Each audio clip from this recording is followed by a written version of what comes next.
Greetings, everyone across the planet. This is Shauna Ava, and you are listening to Heart on Radio. Thank you so much for joining us. If you're new to the show, welcome. Our goal is really to offer tools and insight and support on your spiritual journey as well as mine, because this is all happening together. So thank you for bringing your light, and it is an absolute honor to share space with you. And I'm very excited about today's guest. Her name is Karen M. Black, and the focus for today's episode is going to be on the north and south nodes of your natal chart and how that energy shows up in your life. It's also referred to as Karmic Astrology or esoteric astrology, but it's really important, and it has absolutely transformed my life. So I'm really honored to have our guest today speak more about this topic. But what's interesting is Karen's background is, well, it's a little more linear to start with. She attended the University of Toronto twice, and she did her bachelor's in biology and English, and then later earned her MBA at the Rotman School of Management in Toronto. And then sounds like this was a sort of side passion of hers. And now she's really combining these two brilliant energies of hers and offering lovely services. And she's also authored 2 books. Karen M. Black from heartexplorations.com. It is such a pleasure to have you, because I happened upon your work, although we know nothing is by accident. And yes, what is so neat is I was exploring south and north nodes. Let's start there. Let's start with the south and north nodes, what that really sort of is, what that reveals. Right. Well, I think, I started out very similar to you in the sense that I was very open to astrology. I was very curious about it. I was getting on astro.com and reading about the psychological aspect of astrology, and before I kind of went through my own awakening, and I say that with quotation marks. I'm sure everyone listening is going to have their own version of that. But when I went through my own awakening, the first kind of sense that I got, I started to ask questions about my own past lives, and I was surrounded by people who really didn't think this way. They were either toward Christian or a little bit atheist or scientist or something like that. And so this was very new to me, and when I went on a 5-day retreat where I kind of got a handle on a lot of this, I came out being very curious about past lives. And the facilitator of the retreat, who's now a friend, she said, "I know who you should talk to."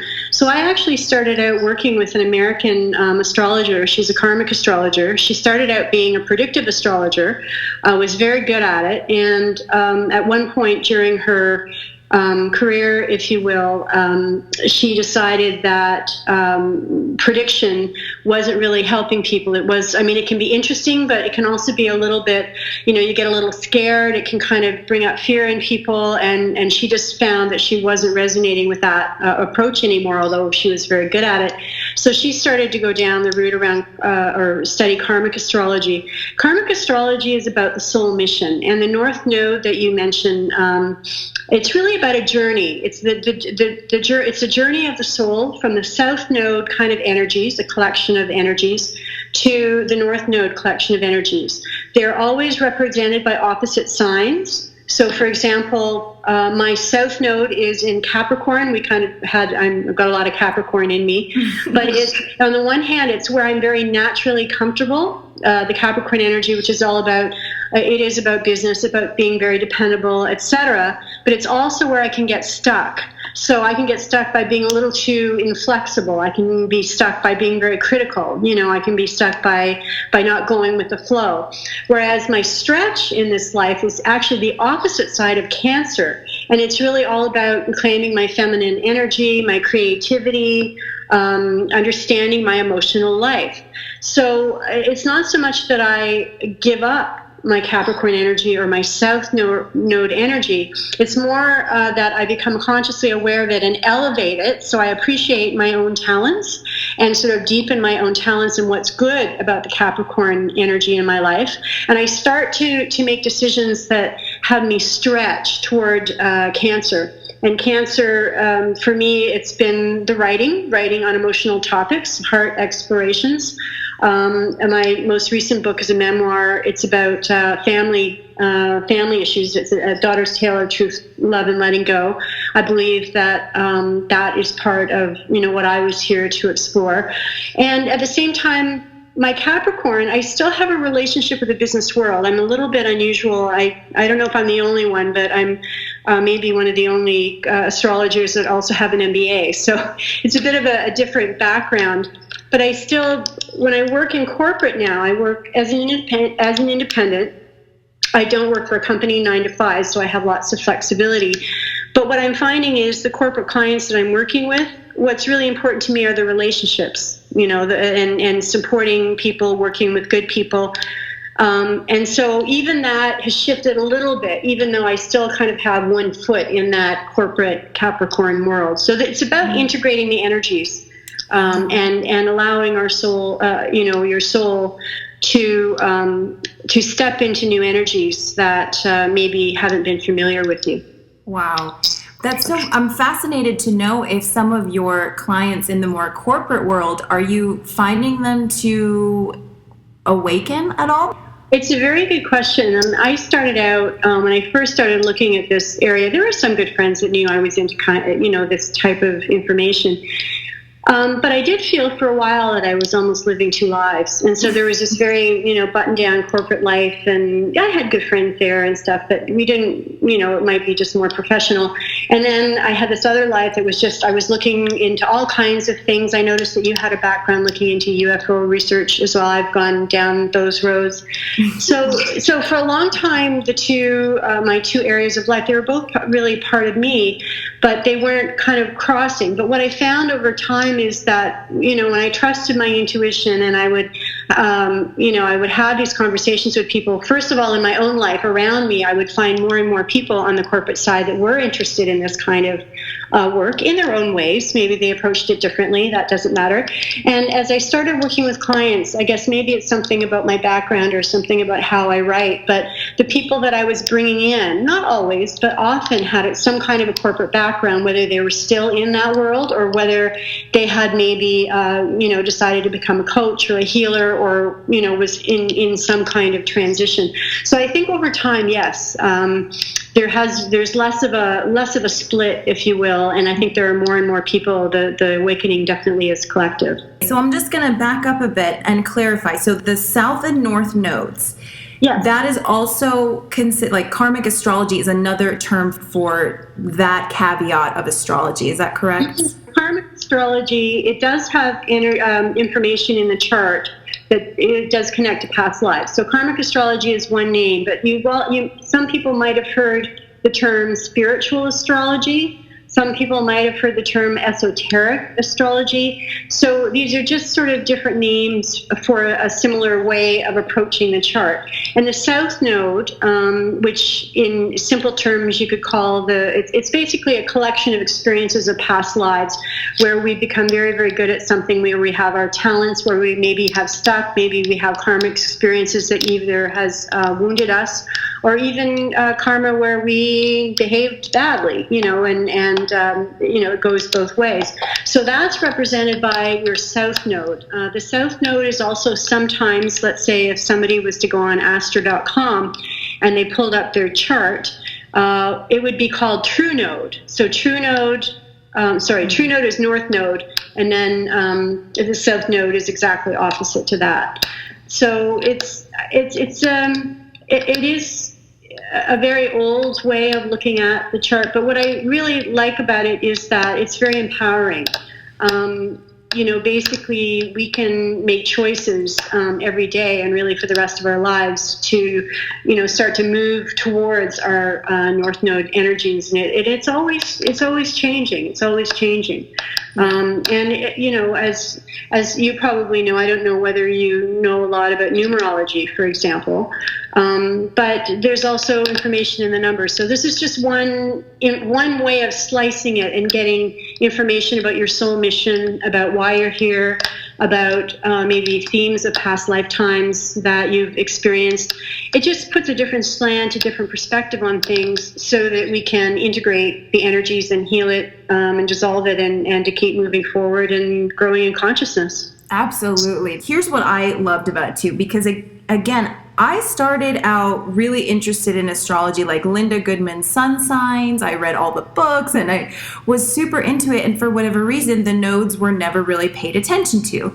So here I am, a little bit older in life, and I'm getting back into astrology and somehow come upon the nodes. And once I found mine out, oh my gosh, did it feel like the most important piece of information that would have helped me so much had I stumbled upon it earlier. So I know that we call it Karmic Astrology now. That's a term for it. But I want to sort of take the edge off of karmic, because that word it does have a lot of negative connotation at this point. But in your opinion, is that something, what would you reframe karma into if you do agree with that? Yeah, I do agree, because people throw around the word karma. I just think of it as the naturally balancing energies of the universe. It's almost like an or a built-in energy of fairness and balance, and some may call morality. But karma is not punitive. It's not punishing. It's not, bad children, you did something bad.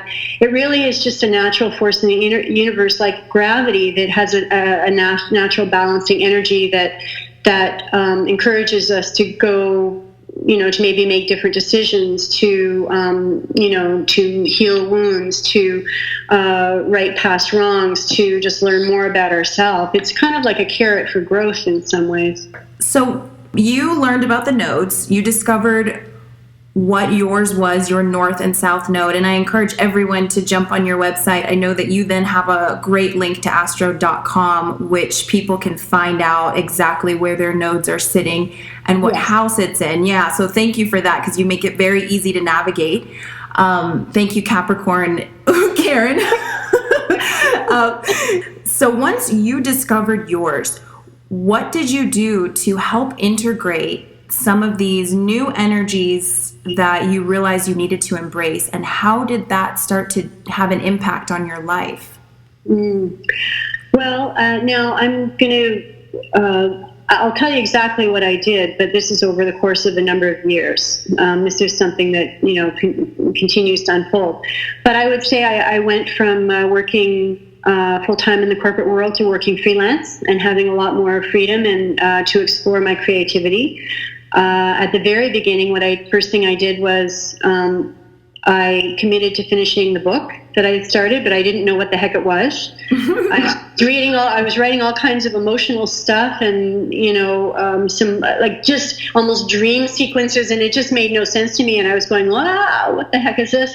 But when I learned this, and the first time I worked with a Karmic Astrologer, she said, you're here to, explore your emotional life, and you're not just here to explore your emotional life. You're here to explore your past lives. Because my North Node in Cancer, my soul mission is actually in the 12th house, which is the most mystic house there is. And we can talk about, I know you want to talk about the houses, and we'll do that.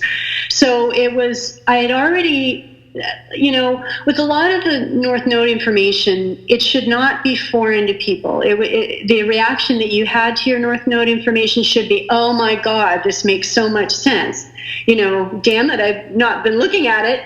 But boy, this makes a lot of sense. There should have been a lot of clues along the way. So I found that there was just a lot of things that maybe I'd been resisting in myself, that all of a sudden I went, oh dear, this may not be the most easy thing or the most comfortable thing for me, but this is where I need to go.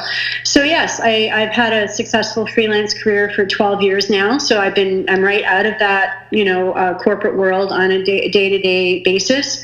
I've written 2 books, which I never would have written if I had stayed where I was. I wouldn't have had the time or energy to do that. I moved from a city to a small town And one of the reasons I live in an old heritage home, it's much more affordable in a small town than it is in a city. So I was able to do that and have just connected with the community here. And it sounds silly, but learning to garden. Learning to garden. No, I love gardening, so it does not sound silly to me. Yeah, I mean, just I came out here, and I just feel like, when my garden's coming up, I just feel like an overattentive parent or something. But this is also for me Cancer energies, because Cancer is very natural. It's it is about nature. It is about exploring. Capricorns can be very serious. Very serious. And Capricorn or Cancers flow a lot more. So those are a few of the kinds of decisions that I made. Now, this is over a 10-year period, so I didn't do all of this in the first month when I found this out. And I'm always going back to my chart and reading a little more, and there's always something new to explore. Yeah, absolutely. And what you said earlier was so perfect, because I guess I'll just hang it out there. I am Aries North and Libra South.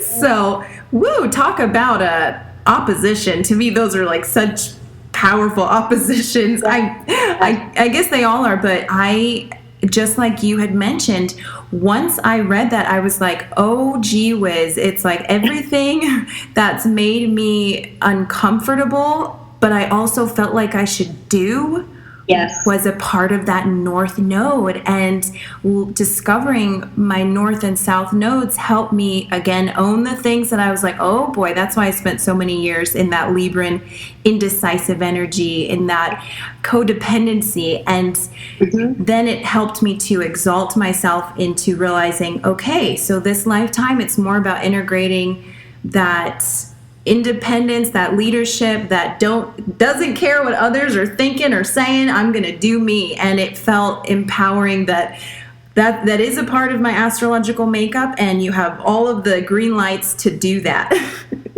Yes. So, yes. I mean, Aries is all about really claiming your identity. It's all about your identity. It's all about you. It really is. But the thing is, with somebody that has a lot of Libra energy in them, that is also very gentle and very refining, that can see both sides and is a natural negotiator, if I say to you, this is all about you, you're not going to take it too far, because you do still have that natural, that Libra energy, right? Yeah. And the key is to bring that up to the highest level and still keep all the good stuff. No, exactly, because even hearing, hey, it's all about you, it makes me cringe a little, but I go, yeah, I get it. Yeah. So but when somebody said, yes, it's all about your emotional life, I went, oh, really? So this is what I love so much about learning about your North and South North and South nodes, because it really has made an incredible impact in my life to understand this. And then now I want to talk to you about integrating some perhaps small or big ways that people can start to own their North. For instance, I know you mentioned on your website that red is a powerful color for the Aries North. Mm-hmm. And I think that you can start that way. I mean, definitely start with the colors. That's one. You're right. That's one of the things in my description of the various North nodes I include.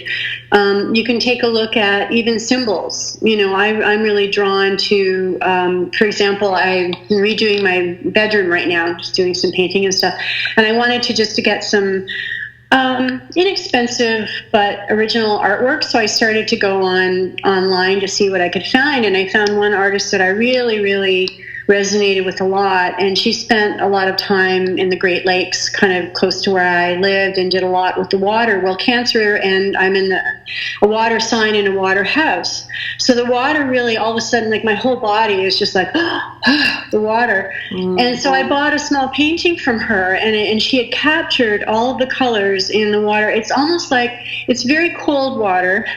It's cold water, but it's got a look of tropical. It's got all of those really intense aquamarines and cyans, and it's got a lot of depth in this water. And this is sort of a place that I grew up and I'm really drawn to. So even just having that, that small piece in my bedroom. So there can be ways that you can bring it in a physical way.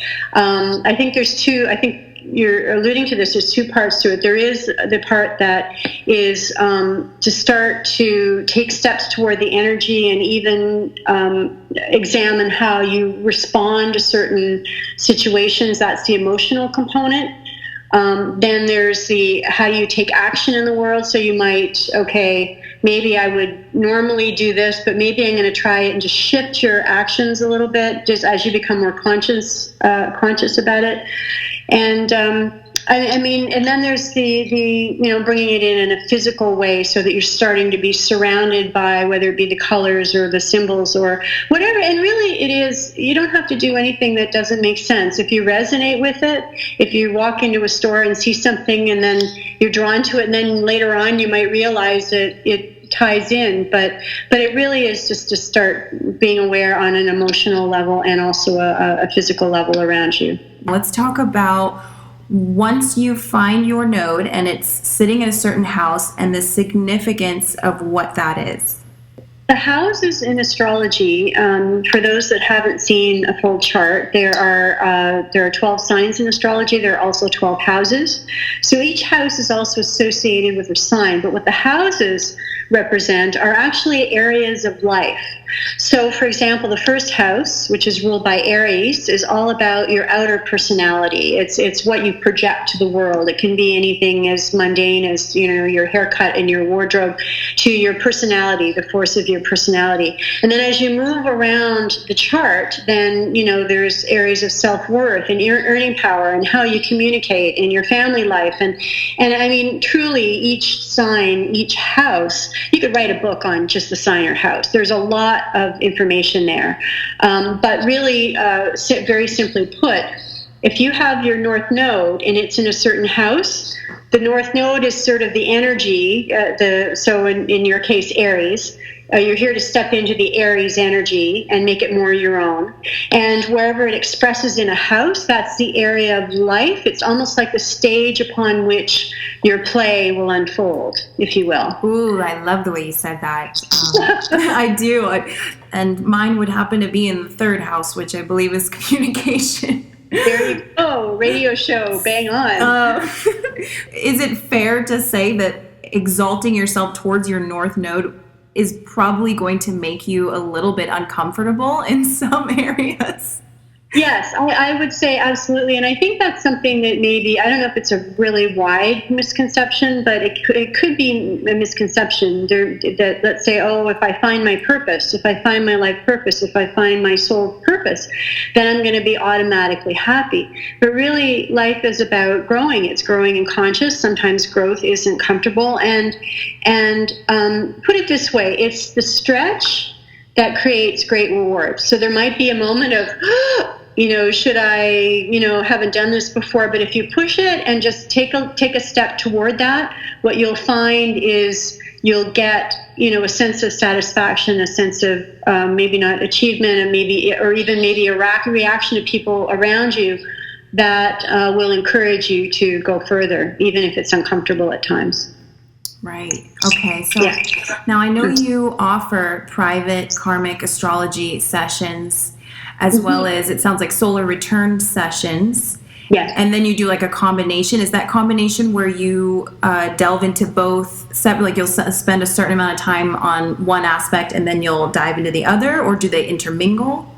Yeah, I offered what I call the soul mission sessions, where we focus on the chart, the South and North Node.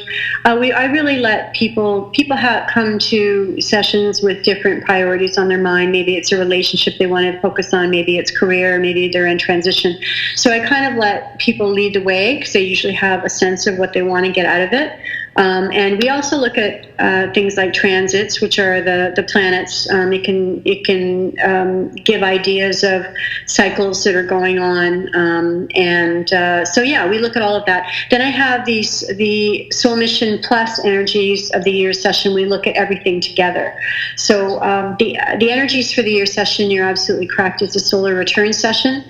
Basically, it goes from birthday to birthday. So it's a really good time, either just before or just after your birthday, to get it done. And what it does is it gives a snapshot of the energies that will unfold for the year. So it's not predictive in the sense that I couldn't tell you, oh, you're going to, lose your job, or I couldn't really say what was going to happen. But what I could say is what will be maybe things that come up, what would be some areas to naturally explore. Is it a year to charge ahead and start something new? Is it a year to work in the background and not tell too many people about your plans yet?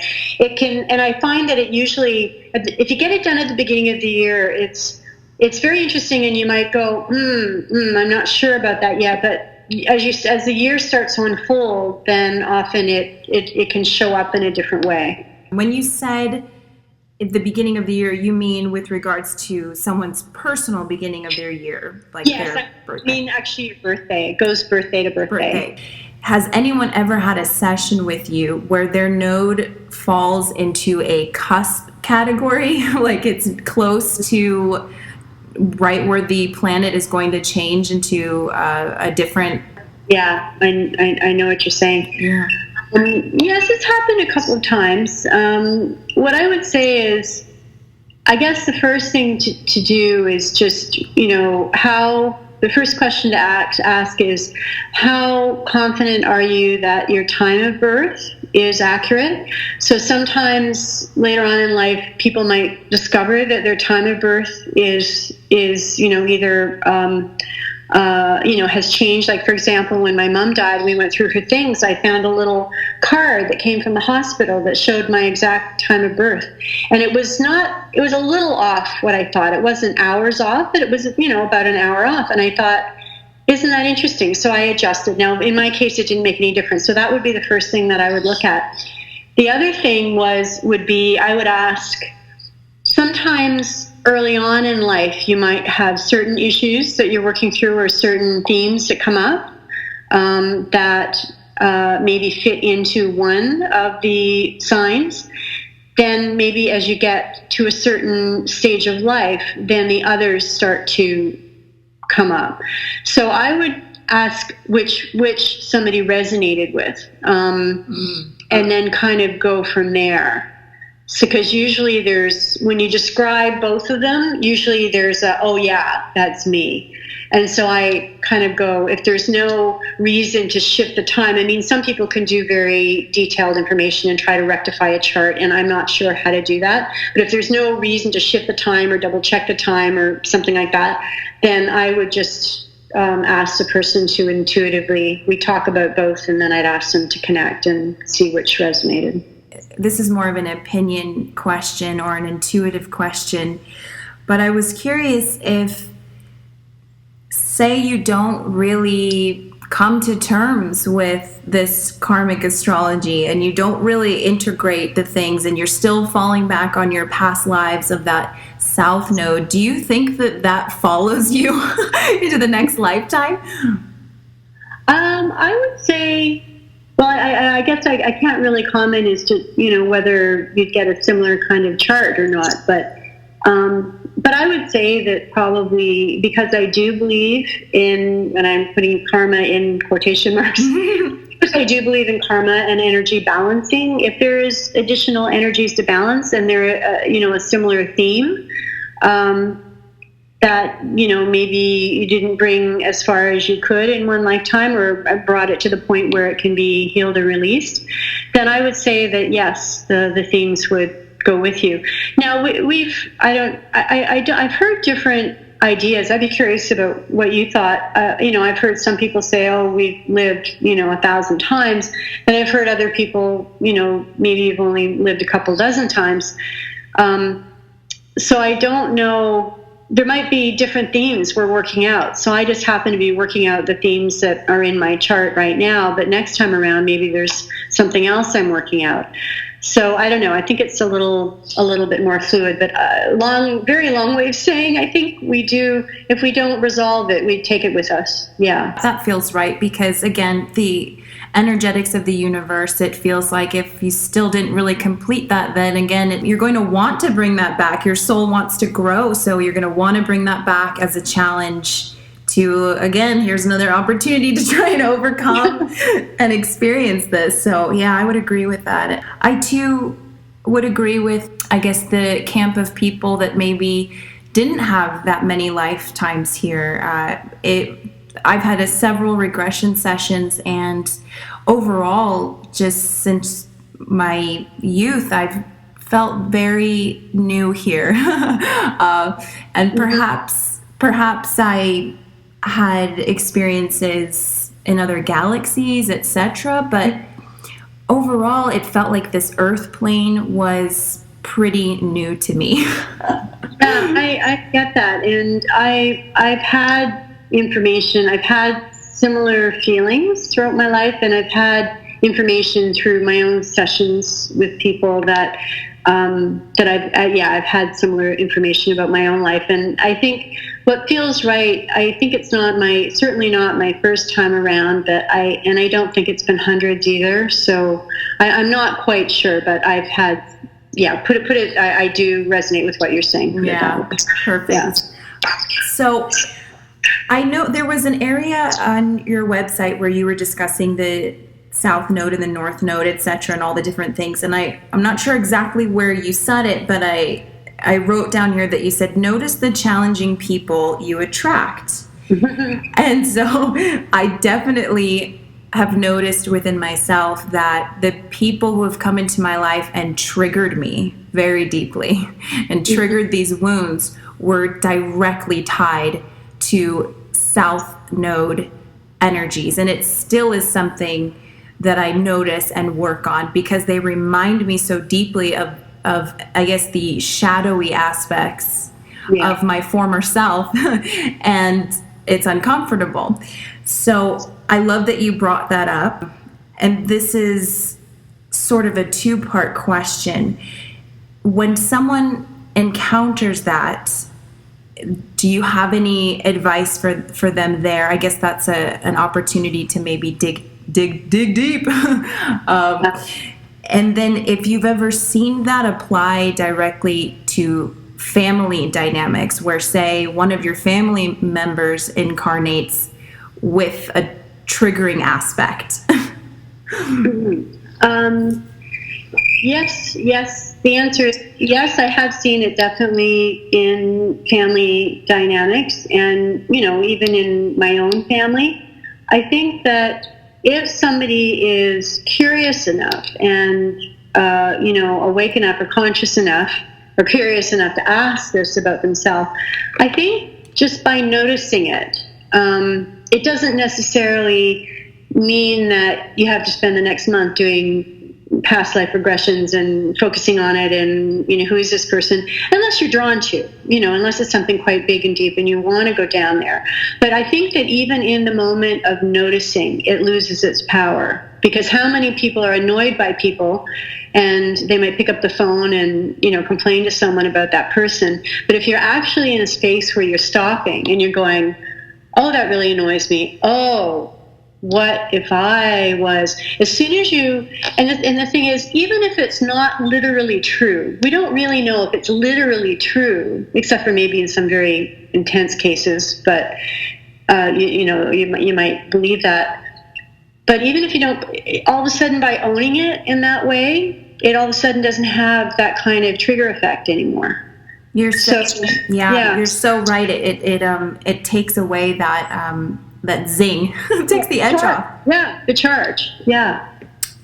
Absolutely. Okay, and so now that we're sort of on the subject of the relationship dynamics of this, you do seem to talk a bit about soulmate energy, and I'm wondering if you notice that that plays a role, or rather that the South and North nodes have played a role in compatibility in relationships.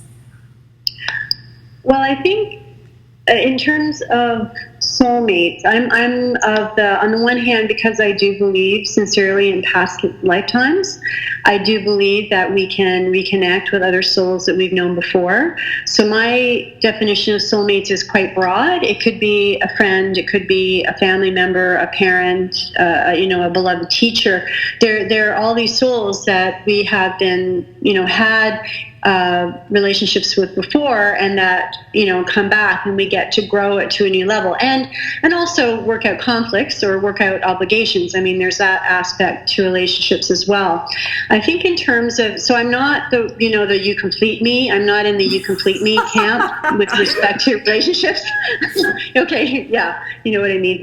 And so I really do believe that if two people that sincerely want love, and they're also very aware of what they're here to do, and that could be using karmic astrology, could be using other things, it could be just their own intuitive, passionate sense, and they're both very committed to doing what they've come here to do and to grow in consciousness.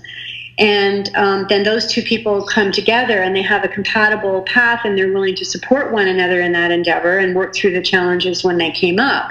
Then to me, that's a soulmate relationship. So, and chances are that, I would say that the significant relationships we have, the very intense ones, whether we marry the person or whether they're an intense friendship or family member, they are soulmate relationships. And I know when I worked with a teacher earlier on, she used to talk about karmic relationships. And again, that word karmic again, but it's an interesting distinction. Karmic relationships are the ones that, create some pain, that are maybe conflict driven. Are they less important? And I don't think they're less important. What you're here to do is sort of, if you can't work it out completely to stay together, can you bring it up? Can you come to a different sense of understanding or a different sense of letting go of the conflicts? Can you bring that relationship along, what I call the soulmate continuum, for example, where, enemies are at one end and people who are comfortable and together and in harmony are at the other end. Can you take a challenging relationship, karmic, quote, on relationship, and transform it into a soulmate relationship? And I think you can, but I don't think it happens with a magic wand. I think it happens with willingness, and probably a little bit of, having that maybe history in the past life that would draw you together in the first place to have that experience. Gosh, this life really is like a theater when you start to look at things, how we've all taken turns playing these different characters to learn and evolve. Yeah, and when I was looking into soulmates, because on my site there's quite a few articles, and there is a section on soulmates because I found it very fascinating to look into for a while, and I found, I guess, the first time that I really started to look at it, I was looking at the Casey material. I love him, and I love that you honored him on your site, so I just wanted to say that. Yeah, thank you. No, I found it, I was quite, no influenced, but quite fascinated, and I've read quite a bit about Casey and also how, again, this word karma that can be thrown around a lot is far more complex and far more subtle and far more symbolic than we'd ever think. And there's a lot of, even what happens, this is brought into sort of the dynamics of what happens between relationships too. When we're working when we're looking at the north and south nodes, rather, it's not about clearing away some karma and you've done bad stuff, etc. It's rather just embracing, okay, these are aspects of me in former lives, things that I should embrace and understand and balance and feel, okay, I've got these tools. And then in the north node say, all right, now I'm here to learn this and own that. Is that fair to say? I think that's absolutely fair to say. Okay. There's a lot of tools available to really get a perspective on who we are and why we're here. And I'm in favor of using as many as you resonate with. And Karmic Astrology is one way to slice it. It's one way to get a different perspective on some of the experiences you might have had. and it might be a different perspective on painful experiences, or it might be an explanation of why you're so comfortable in another kind of setting. So it's a tool. I think it's a tool that has certainly kept my attention for going on almost 2 decades now, and there's lots to explore, and I continue to explore in other ways too. That's so great. I honestly love talking about this with you, Karen. It's been so much fun, and I noticed someone can have retrograde planets in their natal chart, and I don't know if you have any wisdom to impart on what that represents. Yeah, in terms of retrogrades, they're energies that would perhaps be expressed in a more reflective way. So it's like to slow down and to reflect and perhaps to revisit a certain aspect. So if you had, let's say, a karmic, again, that word, but just to use it, a karmic planet in the chart, let's say Saturn, that is in retrograde, there just might be a very subtle influence that you may have to re-experience something to get the lesson, and that that someone might experience that that progress is perhaps, I don't want to say slow or challenging, but sometimes it's an energy that gets you to go and really deeply reflect on something, or to revisit a particular energy, to review something. It's not problematic in and unto itself. It doesn't mean that it's stuck. I wouldn't say that at all. And I think that you'd have to be pretty sensitive to notice kind of where it's affecting you. For example, most people understand or have heard of Mercury retrogrades. Do you feel Mercury retrogrades? Oh, yeah. Well, I would say I mostly sense them in, like, I see my tech stuff getting messed with, and emails go missing and things like that. Yeah, exactly. So, whenever a Mercury retrograde comes, again, it doesn't mean you can't start a new project or can't sign a contract, or, again, this is all very fear-based stuff. It's just, it's Mercury retrograde. I'm going to be just a little more conscious of that. And yes, if an email goes missing, I'm just going to be kind of patient and let it flow, and let's just keep a sense of humor about this. And I find that once I'm very conscious of it and just willing to work with the energies in place, then things are usually fine. But sometimes it does take a bit of a kick in the butt, like a miscommunication or like something. Yeah, it does, the electronic glitches and things. And then once I kind of realize, yes, that's what's going on now, then I'm usually fine. So I don't think it's necessarily anything that's stuck, and it's certainly not anything, when it's in your natal chart to be concerned about.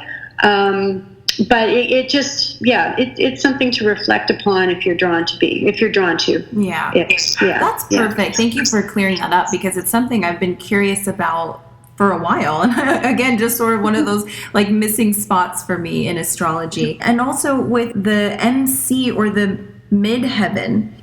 Yeah, the midheaven is the sign that's on the cusp of your 10th house. And the 10th house is really, you're absolutely right, it's a house about you in the world. It's not your day-to-day work, it's your overall career path.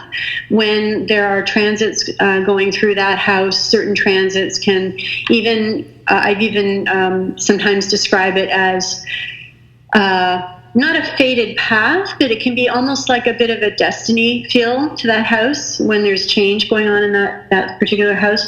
So yes, it's how you are in the public eye, in the world. Yes, it has an external focus. And sometimes it has a focus also about your relationship with authority. Thank you for clearing those up. Those are like my own little selfish questions. And if you're exploring for yourself, I'd also take a look at, I haven't got around to writing this for my site, but to find out about your Saturn and where it's expressed in the house. Because when I work with someone, we work with the South and North nodes, which is all about the soul mission. But the Saturn, which is ruled by Capricorn, and Capricorn likes to manifest, it's all about the world. So the Saturn is kind of like the road you walk. So it's got some really good clues about how you can manifest as you go on the journey. So that's a good one. It's got a bit of a karmic aspect too, but yeah, if you start to delve into Saturn and karmic astrology, you'll learn a lot. And that's, if you only remember 3 things: South Node, North Node, Saturn, you're going to be there's lots to work with. That is so cool. I'm already excited to go down that rabbit hole. So perfect. Now I want to talk about this awesome offer. I know we emailed a bit about this, and you've got these 2 books. The Moon Dance book you can buy directly on your site, and then the Back to the Water is on Amazon. But you have so kindly offered a couple of free ebooks. Was it 3? The first, yeah, 2 of each. I mean, if somebody is, I'll just see. Let's say six people, 6 books in whatever combination. Moon Dance is my book about life and love and the nature of reality. It's a real fast read. It's kind of sexy. Ooh. And it's I read it I wrote it when I was learning about the Karmic Astrology. So this is a gal that comes from the business world and has a few things go on with her business and romantic life. And I've written it in a very dramatic form. It's a real page turner. It's fun to read, and it's really about spiritual awakening in the real world. And Back to the Water is nonfiction. It's a memoir, and it's really, I call it a love story for empaths and odd ducks. So for anyone who's awakening in a family that maybe doesn't get them, I don't know. Yes, it's my story. It's a collection of stories about my life, but I've written them in such a way that people can relate them to their life and some of the questions they may have had. And yes, they're both actually available on my site, and they're both on Amazon as well. Wow. Thank you so much. And I'll just repeat that. If you email Karen at heartexplorations@gmail.com and you just mention the show and that you're interested in one of these free e-downloads, she's offering that to, I guess, the first 6 or so people that email her. So I encourage everyone to do that. Is it okay if I do that? Yeah, absolutely. I'd be delighted. And I know part of my writing, I just am very interested in getting the books into the hands of people who will say, "Oh my gosh, you just wrote about me," and that's very meaningful for me. So I'm delighted to do that. Oh, thank you. And from an energy exchange perspective, I think it would be so wonderful if you did end up reading her book. Maybe leave her a review somewhere on I don't know if that's available on your site, but I know Amazon definitely has that. And the Back to the Water has already brilliant reviews on Amazon. So very exciting. And talk about going into your Cancer North Node with all this emotional candor. I think that's so wonderful. I don't know. Whenever I meet someone with a lot of Capricorn energy, I feel you, sister. I guess that's what I could say. It's one of those signs that such a wonderful sign to have, but it is kind of like that father energy that wants to keep you in check, and you can sometimes be a little too hard on yourself, perhaps. So with that, I'm going to switch gears for a second and talk about this card that presented today for the collective here. Now, because of our topic, I chose to pull from the Mystic Art Medicine decks because it's a oracle card tool for transformation, and that's sort of what we're working on here. And what presented is core healing. Wow. Isn't that neat? I love it. I really love this deck. So I'm going to post more about this card on Instagram, etc. But I'll just read a quick blurb now, because this is really something that, when I inquire and I pull the card before the broadcast, I always ask for something that will be most poignant to the collective experience. And so, avoiding fear and resisting the confrontation of painful experiences will only prolong unnecessary suffering. Feeling burdened from trauma can be transformed and healed. Perhaps you strive to be one who has learned the path of transforming and rebirthing your shadows. Here is an invitation to go even deeper. Core healing signifies a time to peel yet another layer of the onion. Make an inventory of what suffering in your life is ready to be held in the light of consciousness. This medicine card is here to assist you in understanding. Looking at the light and the shadow equally contribute to healing. So, wow, that's like very in line with what we're discussing today. Yeah, absolutely, and it's very aligned with the books that I've written, because I really believe that looking at the shadow is important, and understanding the shadow and releasing, accepting that part of ourselves is as important as stepping into the light, if you will.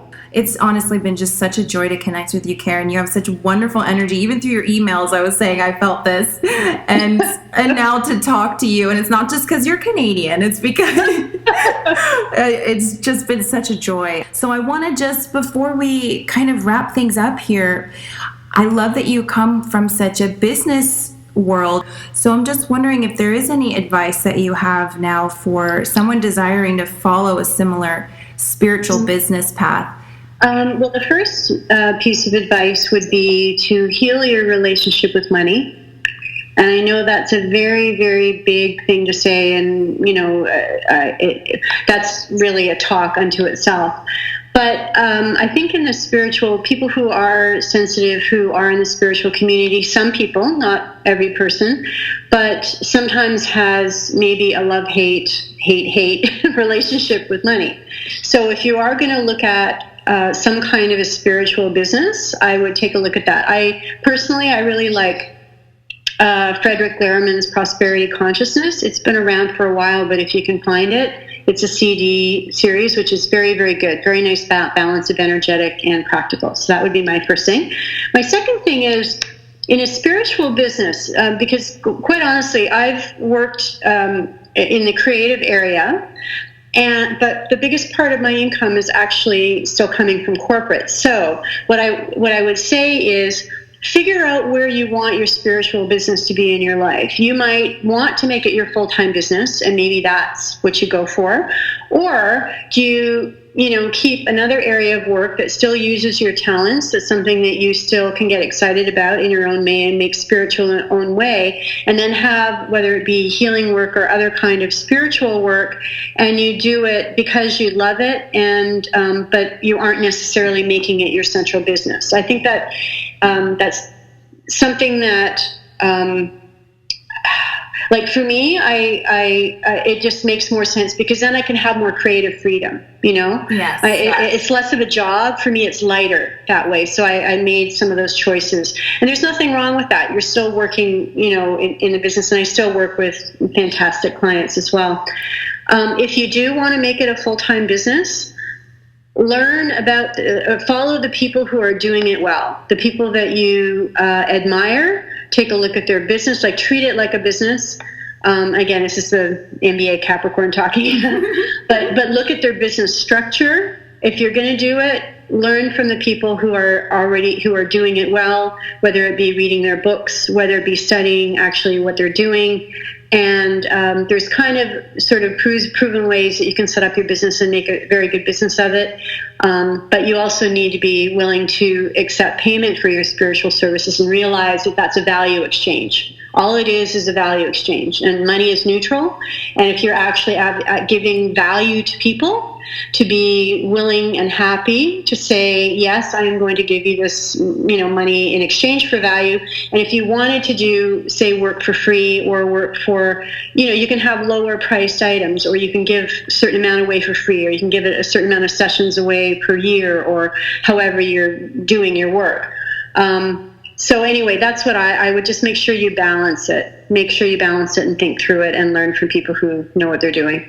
That's brilliant advice. And also, I'll encourage people to go on your website, because you give tools in so many different areas. And this was another little caveat I saw on your website. You shared links with, let's see, I didn't write it down, but there was a platform you've been using that you really enjoyed that's been helping you get traction. Yes, you're talking about SiteSell, which helped me build my site. So I learned how to write articles that Google would like.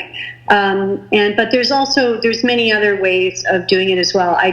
It's a lot of work. What I did was a lot of work up front, but the nice thing is now that it's up, it only takes a little bit of tweaking now, and I get wonderful people like you contacting me once in a while. So you have just been wonderful today, Karen. I have so enjoyed sharing this conversation with you, and I just want to give a shout out again to your website, heartexplorations.com. Go on there, check out Karen's work. She offers various things. If you even just go on for tools and for blogs, etc. And then also with this session, I just feel that it can really empower somebody to have one of these karmic sessions or solar return sessions. Knowledge is power, and using this tool, and I've just scratched the surface of it, has made such a difference in my life. So Karen, thank you again. Thank you for what you do, your service here, and just sharing your light today with us.